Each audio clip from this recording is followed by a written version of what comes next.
Welcome to Life Story 999. Today's story is one of bravery and quick action. When ex-Marine Tony stopped at a roadside diner, he couldn't shake the unsettling feeling that something was off with a young girl and the man she was with. What seemed like an innocent situation took a shocking turn, putting Tony's instincts to the test. Could he protect this girl from the danger he felt lurking nearby? Make sure to like the video, share your thoughts in the comments, and subscribe to Life Story 999 for more captivating tales.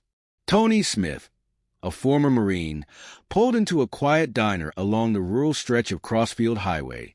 As the sun began its descent, casting long shadows across the parking lot, Tony just wanted a quick break from his long journey.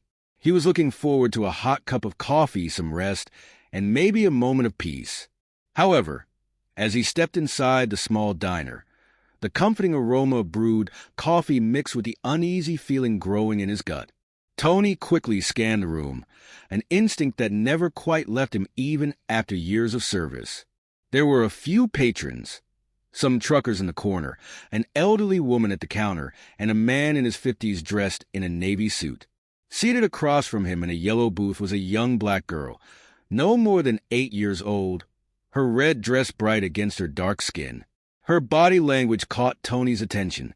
She seemed tense, her eyes constantly darting around, her small hands fidgeting. The man, presumably her guardian, was absorbed in a newspaper. But Tony noticed something strange. The man's eyes would occasionally peer over the paper, watching the girl with an unsettling intensity. The difference in their ages and races could have been easily explained, but the girl's discomfort and the man's overly controlled demeanor nagged at Tony. Tony ordered his coffee but stayed close, positioning himself near the vending machines.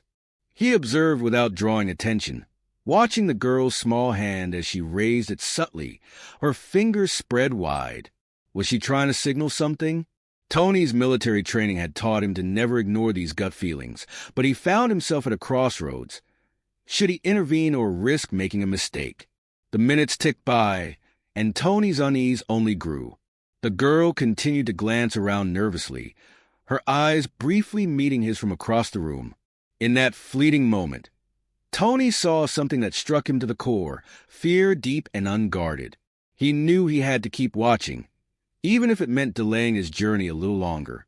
Tony shifted his position slightly, making it seem as if he was browsing the selection of snacks while keeping his attention fixed on the pair.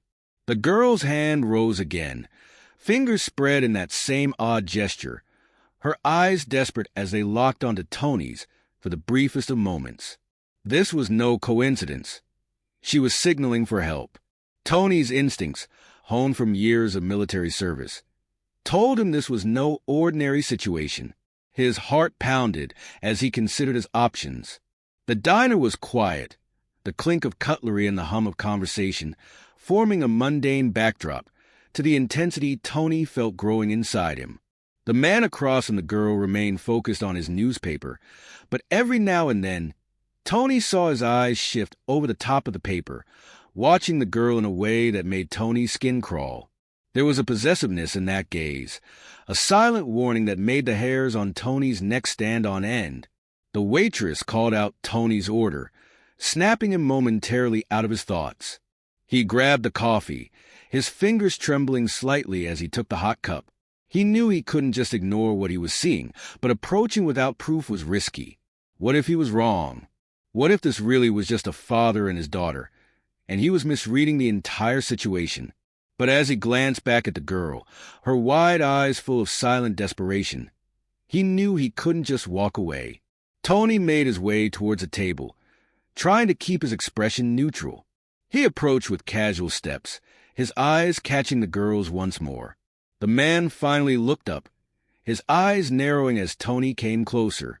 Tony forced a smile, pretending as if he was simply making small talk. "Hey there, everything all right here?" he asked, his voice light but his eyes searching. The man's expression shifted, surprise, then irritation. "Yes, everything's fine," the man replied, his tone polite but clipped. The girl stayed silent, her eyes glued to the tabletop, her small body shrinking further into the seat. Tony didn't move, keeping his gaze fixed on the man. "You sure? Just seemed like maybe something was off," Tony said, his voice dropping slightly, his concern evident. The man stiffened, his smile fading. "We're fine. Just having a quiet meal," he said, his voice carrying a hint of warning now.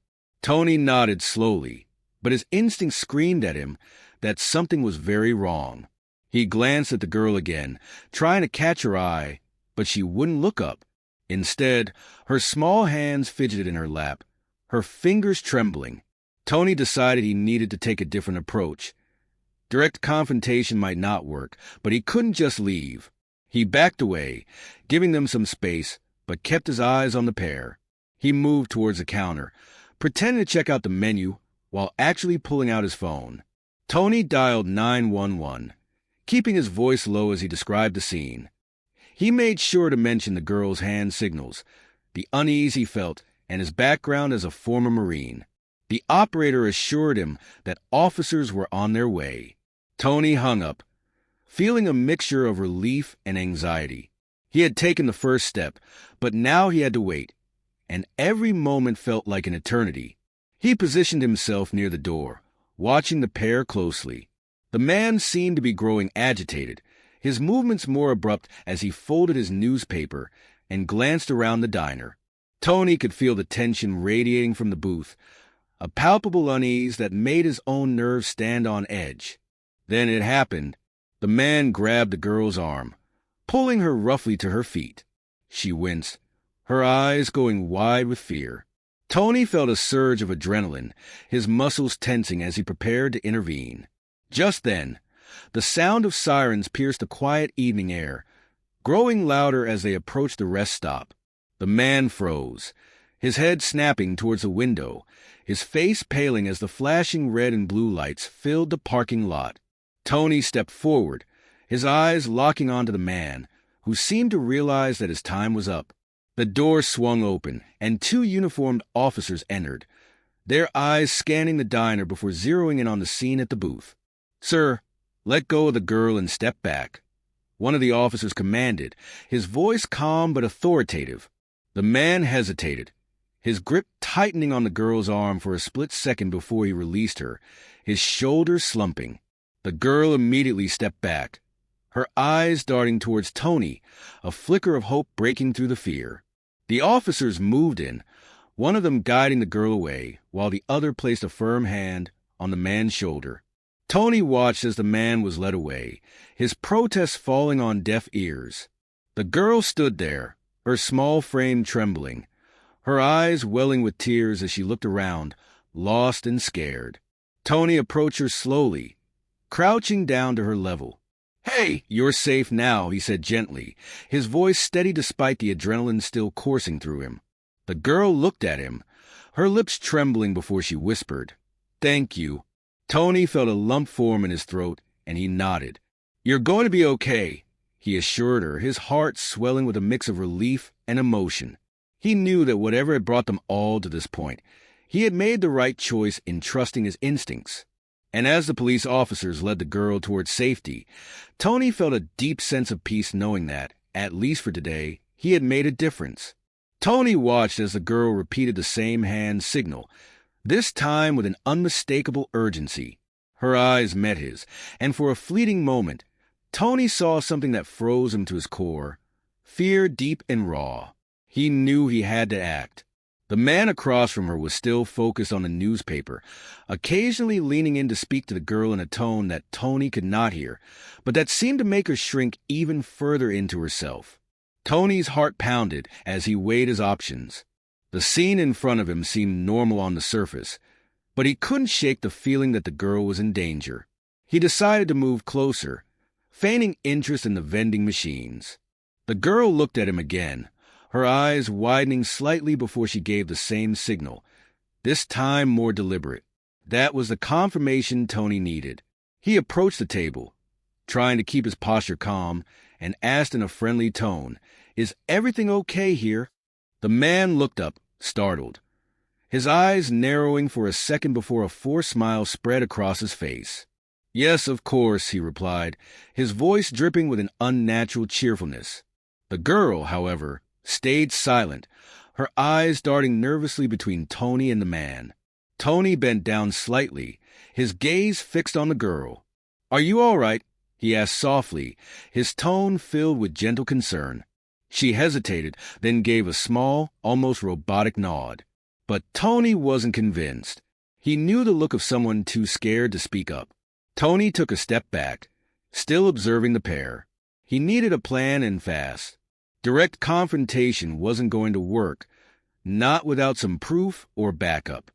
He decided to move towards the counter again, pulling out his phone discreetly. As he pretended to browse the menu, Tony dialed 911, keeping his voice low. "I need to report a situation," Tony whispered, glancing over his shoulder. He described the young girl, the man, and the strange behavior he had witnessed. "I'm a former Marine, and something just isn't right here. The girl keeps signaling for help. I think she's in danger." The operator assured Tony that they would send officers immediately. Tony hung up, feeling a mixture of relief and tension. Now he had to wait, and every second felt like an eternity. He positioned himself near the door, pretending to be lost in thought while keeping a close eye on the booth. The man seemed to grow more agitated, folding his newspaper with sharp, jerky movements. He leaned across the table, whispering something to the girl that made her flinch. The unease in Tony's got twisted into something sharper, anger. He clenched his jaw, willing himself to stay calm until the police arrived. He couldn't afford to make a mistake now. The girl glanced up, her eyes catching Tony's once again, and there was something there, a plea, a hope that he would do something. Tony gave her the smallest nod, trying to reassure her. Then, almost as if he could sense the shift in the air, the man abruptly stood up. He grabbed the girl's arm, pulling her roughly to her feet. Her eyes widened in panic, her small frame struggling to keep up as he yanked her towards the door. Tony's heart leaped into his throat. He had to do something now. Without thinking, Tony stepped forward, his voice ringing out louder than he intended. "Hey, where are you taking her?" His tone was sharp, filled with the authority that came naturally to him after years in the service. The man paused, turning to glare at Tony, his grip on the girl's arm tightening. "Mind your own business," the man snapped, his voice carrying an edge of menace. The girl looked at Tony, her eyes wide with fear, her free hand trembling as it reached up in that same signal once more. Fingers spread, palm outward. Tony's instincts kicked in. He couldn't let them leave. He took another step forward, positioning himself between the man and the door. "I'm afraid I can't do that," Tony said, his voice steady. "The girl doesn't look like she wants to go with you." The man's eyes narrowed, and for a moment, Tony could see the calculation behind them, the decision of whether to fight or flee. Just then, the sound of sirens filled the air. The flashing red and blue lights reflected off the diner's windows, and Tony felt a surge of relief. The man turned his head towards the window, his face paling as he realized what was happening. The girl took a step back, her eyes darting towards the door as the officers entered the diner. "Sir, let go of the girl," one of the officers commanded, their voices calm but leaving no room for argument. The man hesitated, his grip tightening for a split second before he let go, his shoulders slumping in defeat. The girl immediately stepped away, her eyes finding Tony's, tears welling up. The officers moved in, one guiding the girl to safety while the other confronted the man. Tony watched, his heart pounding, as they placed handcuffs on the man and led him towards the exit. The girl stood there, trembling, her small frame looking even smaller now that the danger had passed. Tony approached her slowly, crouching down so he was at eye level. "Hey," he said gently, his voice softened now, "you're safe. They can't hurt you anymore." The girl looked at him, her lips parting as she whispered, "Thank you." Tony swallowed hard, nodding. "You're going to be all right," he said, his voice thick with emotion. He watched as the female officer led her outside, towards the safety of the patrol car. The adrenaline began to ebb, leaving Tony feeling both exhausted and relieved. One of the officers approached Tony, nodding in acknowledgement. "Thank you for calling us," he said. "You might have saved her life." Tony just nodded, the weight of what had almost happened settling heavily on his shoulders. As he watched the police car drive away, the girl looking back at him through the window, Tony knew he had done the right thing. His instincts had been right, and because he had trusted them, a little girl was safe tonight. He took a deep breath, the tension slowly leaving his body, and he felt a deep sense of peace knowing that, at least today, he had made a difference in someone's life. Tony walked away from the table, pretending to accept their answer, but he wasn't done. He stepped outside and pulled out his phone. He dialed 911, his voice low and urgent as he described the situation. The girl, the man, the suspicious behavior, and the distress signal. He emphasized that he was a former Marine and that he had a strong suspicion that the girl was in danger. The operator assured Tony that help was on the way, and Tony returned to his car, positioning himself to keep an eye on the diner. Moments later, he saw the man rise, roughly grabbing the girl's arm and pulling her to her feet. The girl's eyes widened in fear, and Tony knew he couldn't wait any longer. Tony's heart raced as he saw the man forcibly lead the girl towards the exit. He quickly got out of his car, the urgency of the situation propelling him forward. As he approached the diner's entrance, the sound of sirens filled the air, growing louder with each passing second. Tony felt a rush of relief as two police cars pulled into the rest stop, their lights flashing red and blue. He hurried inside, just a few steps behind the officers. The diner, which had been a quiet, mundane place moments before, now felt charged with tension. The man froze when he saw the officers approaching, his face draining of color. The girl, still held tightly by the arm, looked at Tony, her eyes wide with a mixture of fear and hope. Tony nodded at her, trying to convey that she was safe now. "Sir, let go of the girl and step back," one of the officers commanded, their voice calm, but leaving no room for disobedience. The man hesitated, his eyes darting around as if searching for an escape. Tony could see the man's jaw tighten, his grip on the girl's arm remaining for just a moment longer. But with the officers closing in, he finally released her, his hands raised slightly in a gesture of compliance. The girl immediately stepped away, her small frame trembling as she hurried towards the nearest officer, her eyes glistening with unshed tears. Tony's gaze never left her. He could see the relief that began to wash over her, but also the exhaustion, the fear that was slowly starting to ebb away. One of the officers guided her gently to a seat, kneeling beside her to speak in low, soothing tones. Meanwhile, the other officer grabbed the man's arm, turning him around and placing handcuffs on his wrists. "You have the right to remain silent," the officer began, his voice steady and practiced. The man started to protest, his words coming out in a frantic rush, but the officer wasn't swayed. Tony watched, his fists clenching and unclenching at his sides, as the man was led towards the exit, his protests falling on deaf ears. The girl, now sitting at one of the booths, looked small and vulnerable. Tony felt a pull in his chest, an urge to make sure she knew she wasn't alone. He approached slowly, careful not to startle her. He crouched down in front of her, his voice gentle. "Hey," he said, "you're safe now. They're going to take care of you." The girl's eyes met his, and for a moment, Tony saw all the fear, confusion, and relief swirling within them. Her lips parted, and in a small, shaky voice she whispered, "Thank you." Tony swallowed, his throat tight, as he nodded. "You're going to be okay," he assured her, the words as much for himself as for her.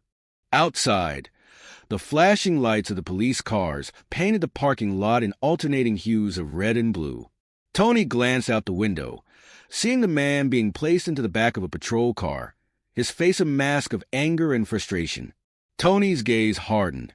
Whatever the man's intentions had been, he wouldn't get another chance to hurt that little girl. One of the officers approached Tony, nodding in acknowledgement. "Thank you for your help," he said, his voice filled with genuine gratitude. "You might have saved her life tonight." Tony looked at the officer, his expression serious.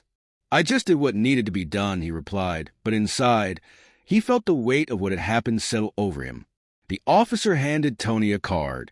"We'll need a statement from you," he said. "If you could come down to the station later, it would help us a lot." Tony nodded, slipping the card into his pocket. "Of course," he said. His eyes drifted back to the girl, who was now being escorted outside by a female officer, her small hand held gently in the officer's larger one. Tony followed them out, stopping at the entrance of the diner. He watched as the girl was helped into the back of a police car, her eyes still wide but no longer filled with the same level of terror. She looked back at Tony, their eyes meeting one last time before the door closed. Tony raised a hand, a silent promise that everything would be all right. As the police cars pulled away, the diner seemed to fall back into its usual quiet state. The adrenaline that had carried Tony through the last few minutes began to ebb, leaving him feeling drained. He took a deep breath, his eyes closing for a moment as he processed everything that had just happened. He had been right to trust his instincts, and because of that, a little girl was safe tonight. Tony walked back to his car, his movements slower now. He leaned against the hood for a moment, staring out at the darkened highway ahead. He knew there would be more questions, more details to sort out at the police station. But for now, he allowed himself a moment of quiet, a moment to let the relief wash over him. He knew that he had done the right thing, and that was enough. As he finally climbed into his car and started the engine, Tony felt a deep sense of peace settle over him. The road stretched out ahead, and though he still had miles to go, he felt lighter, as if a weight had been lifted from his shoulders. Tonight, he had made a difference, and that was all that mattered. With the man now in custody, the police officers turned their attention to the young girl. A female officer knelt down beside her, speaking softly, trying to comfort her. Tony watched from a distance, his heart still pounding from the adrenaline. He knew this wasn't over yet. There were still so many questions. Who was this man? Why was the girl with him? And where were her real parents? After what felt like an eternity, a man burst through the door, the girl's father. His face was a mixture of panic and relief as he spotted his daughter. "Anna," he called, his voice cracking with emotion. The girl looked up, her face breaking into tears as she ran to her father's arms. The reunion was emotional, and Tony felt his own eyes welling up as he watched them embrace. The officers began questioning the father, who explained that the man had no legal right to take his daughter. The father had been awarded full custody months ago after a bitter divorce. The man, her estranged stepfather, had taken her from school without permission. Tony felt a chill run down his spine as he realized just how close this girl had come to being taken away forever. The father held his daughter tightly, whispering words of comfort as tears streamed down her cheeks. Tony could see the raw emotion on the father's face, the mixture of fear, relief, and anger. It was clear that he had been through hell since his daughter had gone missing, and now that she was back in his arms, he wasn't about to let her go again. One of the officers pulled the father aside, speaking with him in low tones as they gathered more details about what had happened. Tony watched as the father nodded, his expression darkening as he recounted the events leading up to his daughter's abduction.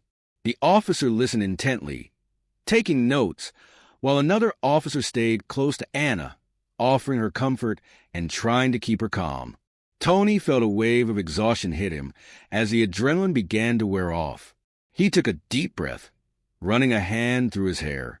He knew his part in this wasn't over yet.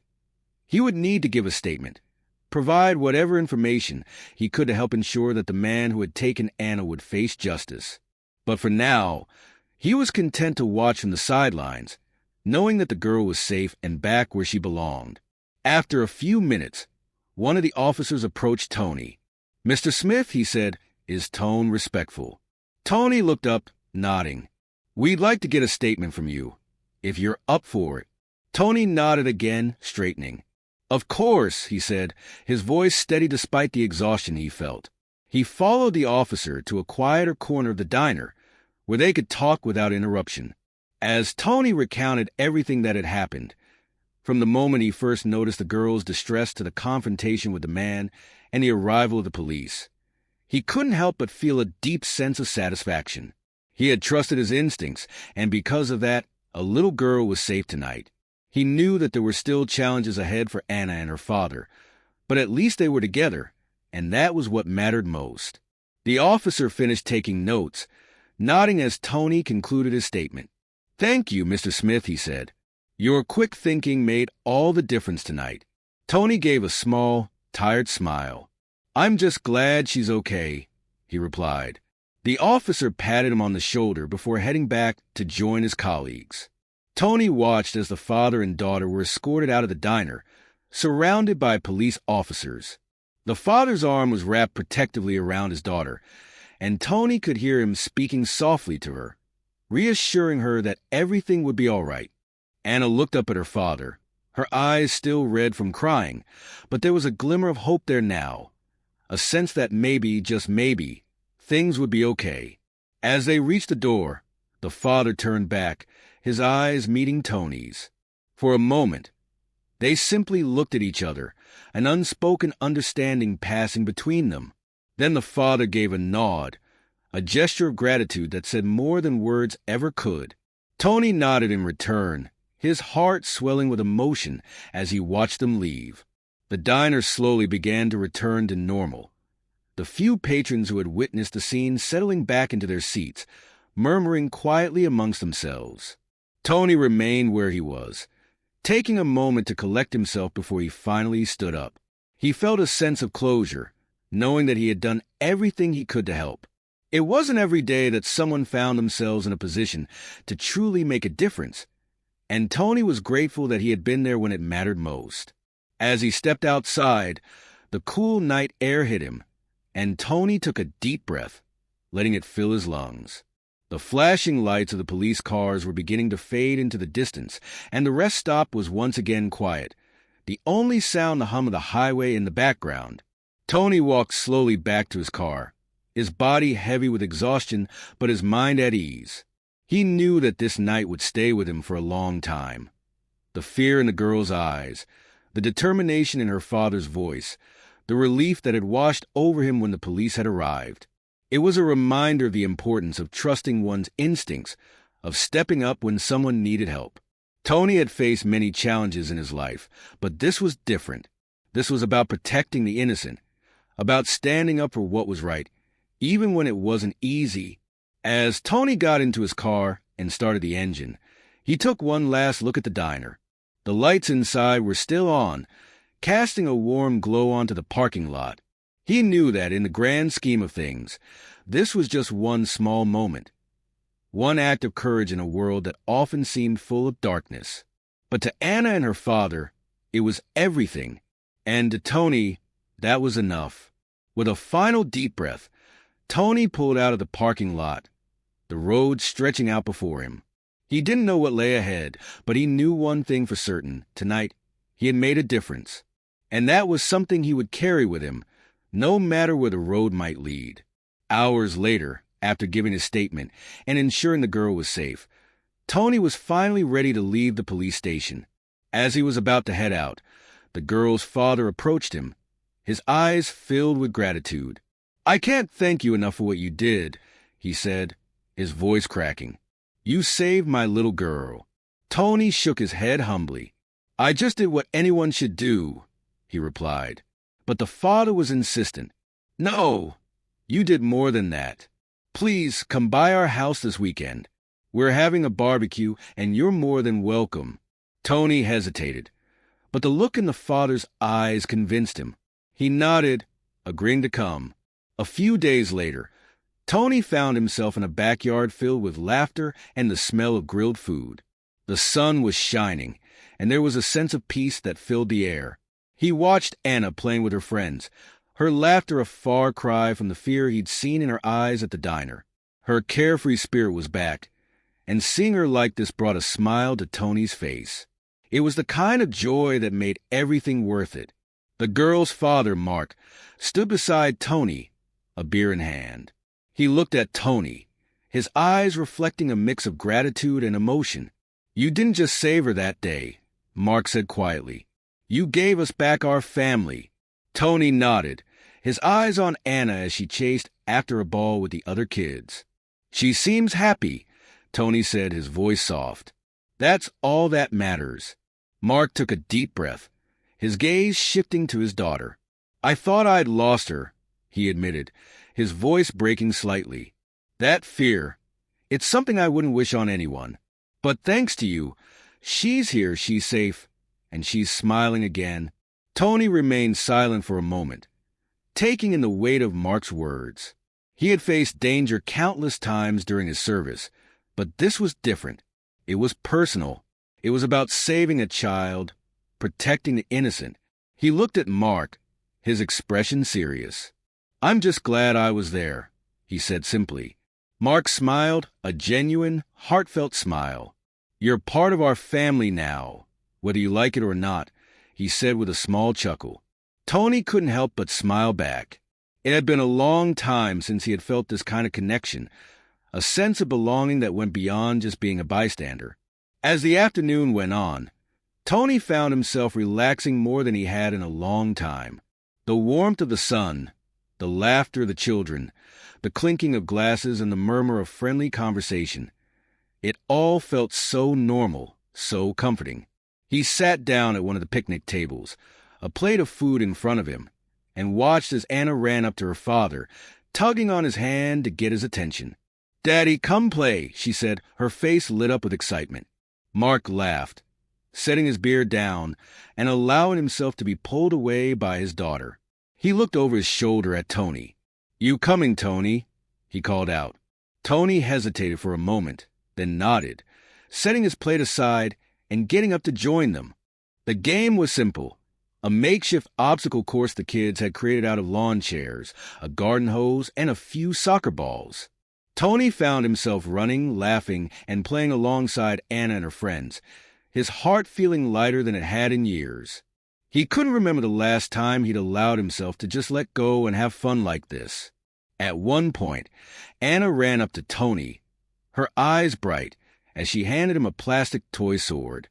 "You have to be the knight," she declared, her small face serious. Tony took the toy, kneeling down to her level. "And who am I protecting, Princess?" he asked, playing along. Anna giggled, pointing to herself. "Me, of course," she said. Tony smiled, a warmth spreading through his chest. "Then I shall protect you, Princess Anna," he said, his voice filled with mock formality. The afternoon turned into evening, and soon the sun began to dip below the horizon, painting the sky in shades of orange and pink. As the laughter of the children started to fade and the adults began to gather around the fire pit, Tony found himself sitting next to Mark once again. The two men watched as Anna and her friends roasted marshmallows, their faces illuminated by the flickering flames. "You know," Mark began, his voice thoughtful, "it's strange how life works sometimes. One moment, everything is falling apart, and the next, someone you never expected steps in and changes everything." He looked at Tony, his eyes filled with gratitude. "You were that someone for us?" Tony shifted, a little uncomfortable with the praise. "I just did what anyone would do," he said again, but Mark shook his head. "No," he said firmly. "Not everyone would have done what you did. You went above and beyond. You didn't just see something wrong and walk away. You acted, and for that, I will always be grateful." Tony looked into the fire, the flames dancing and crackling. He thought about that night at the diner, the fear in Anna's eyes, the adrenaline that had pushed him to act. He had seen danger before, but this had been different. It had been about protecting a child, about doing the right thing when it mattered most. He nodded slowly. I just couldn't walk away," he admitted. Mark smiled, clapping Tony on the shoulder. "And because of that, my little girl is here today. Safe, happy." Tony looked over at Anna, her face glowing in the firelight as she laughed with her friends. It was a sight that filled him with a sense of peace, a sense of purpose that he hadn't felt in a long time. As the stars began to appear in the night sky, Mark stood up, raising his beer. "To Tony," he said, his voice carrying over the quiet murmurs of the group, "for being the hero we didn't know we needed, for saving my little girl, and for becoming part of our family." The others raised their drinks, voices echoing Mark's toast. Tony felt a lump form in his throat, and he raised his glass, his eyes meeting Mark's. "To family," he said simply. The word felt right, felt true, because in that moment, surrounded by laughter, warmth, and gratitude, Tony knew that he had found something he hadn't even realized he was looking for, a place where he belonged. The night went on, filled with stories, laughter, and the warmth of newfound friendship. And as Tony looked around at the faces gathered around the fire, he knew that this was just the beginning of something special. He had come to the diner that night as a stranger, but he was leaving as part of a family. And that, more than anything, was the greatest reward of all. As the sun began to set over the backyard, Tony felt a sense of peace wash over him. The nightmare of that rest stop was behind them, replaced by the warmth of family and friends. Tony realized that his decision to trust his instincts, to act when others might have looked away, had made all the difference in the world. He had stepped into a situation that could have ended in tragedy and turned it into one of hope and reunion. The father raised his glass in a toast to Tony, and Tony smiled, clinking his glass in return. He knew that this experience would stay with him forever, a reminder that sometimes the most important battles are the ones we fight at home, in those quiet moments when we choose to act instead of looking away. As the evening settled in, the sky transformed into a blanket of deep blue, dotted with shimmering stars. The warmth of the fire pit bathed everyone in a soft glow, and the crackling of the flames added a comforting rhythm to the laughter and chatter around them. Tony found himself lost in the simple beauty of it all, the warmth, the camaraderie, the feeling of belonging that had taken root in his heart.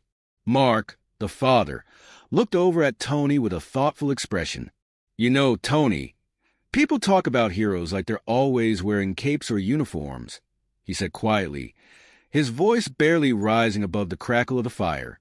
"But a real hero is someone who steps up when it matters most, without expecting anything in return. That's you." Tony shifted, feeling a mix of humility and pride at Mark's words. He had spent years in the Marines, trained to act in situations where most would hesitate. But this was different. It wasn't a mission. It wasn't combat. It was a moment where his humanity, his instincts, had been the driving force. He looked over at Mark, meeting his gaze. "I think anyone in my shoes would have done the same," Tony replied, his voice sincere. Mark shook his head slightly, a knowing smile touching his lips. "Maybe," he said, "but not everyone would have noticed. Not everyone would have cared enough to get involved. You made a choice, Tony, and that choice saved my daughter's life. That means everything to me." Tony took a deep breath, letting Mark's words sink in. He glanced over at Anna, who was sitting with her friends, roasting marshmallows and giggling as the sticky treat caught fire. Her laughter was a melody that filled the night, a reminder of why he had acted, why he had followed his instincts. The fear that had once clouded her eyes was gone, replaced by the joy and innocence of a child who knew she was safe. As the fire crackled on, Tony found himself in conversation with some of Mark's friends and neighbors. They were curious about what had happened, about the man who had taken Anna, and Tony answered their questions as best as he could, all the while downplaying his own role in the rescue. He wasn't looking for praise or recognition. He was simply grateful that he'd been in the right place at the right time. One of the neighbors, an older woman with kind eyes, leaned in and said, "You know, Tony, what you did took real courage. Most people would have just minded their own business." Tony smiled politely, nodding. "I guess I just couldn't ignore it," he said simply. "Something didn't feel right, and I couldn't walk away." The woman patted his arm, her expression warm. "We need more people like you," she said. Tony felt his heart swell at her words, but he still felt that what he had done was what anyone should do. He glanced around at the faces illuminated by the fire, People who had opened their arms to him, strangers who had become friends, a family that had welcomed him in without hesitation. It was a feeling he hadn't realized he'd been missing until now. The night wore on, and as the fire began to die down, the children grew sleepy. Anna, her eyelids heavy, made her way over to Tony, her small hand reaching out to touch his arm. "Tony," she said softly, her voice tinged with sleepiness. He looked down at her, smiling. "Yes, sweetheart," he replied, his voice gentle. "Thank you for saving me," she whispered, her eyes filled with sincerity. Tony felt his throat tighten, and he knelt down to her level, brushing a stray curl away from her face. "Any time, Princess Anna," he said, his voice thick with emotion. "I'll always be here if you need me." Anna smiled, her eyes closing as she leaned in to hug him.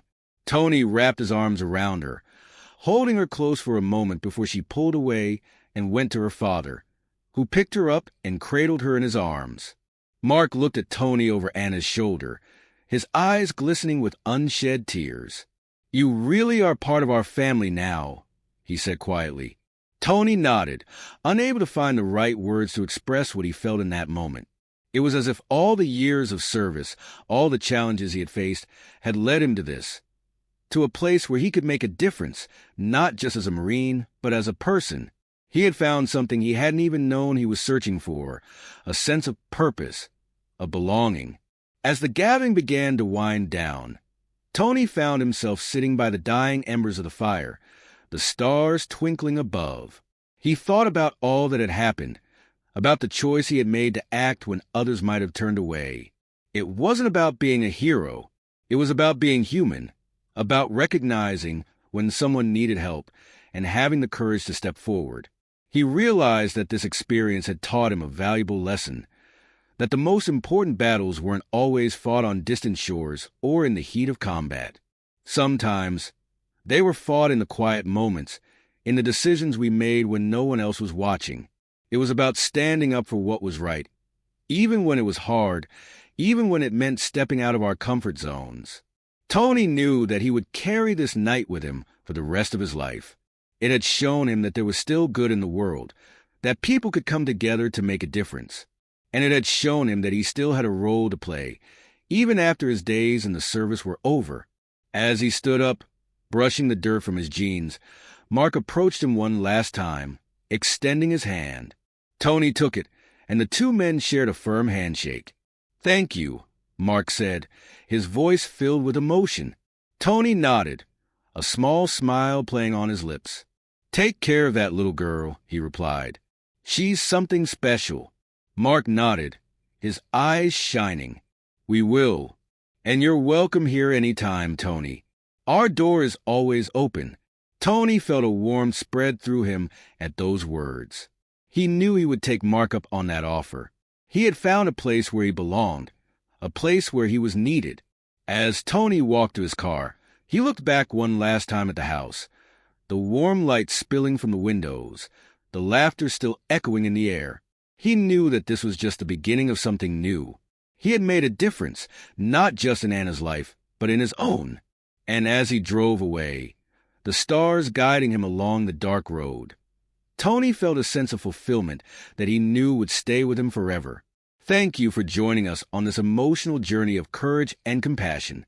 If this story inspired you, please like the video, share your thoughts in the comments, and don't forget to subscribe to Life Story 999 for more incredible stories.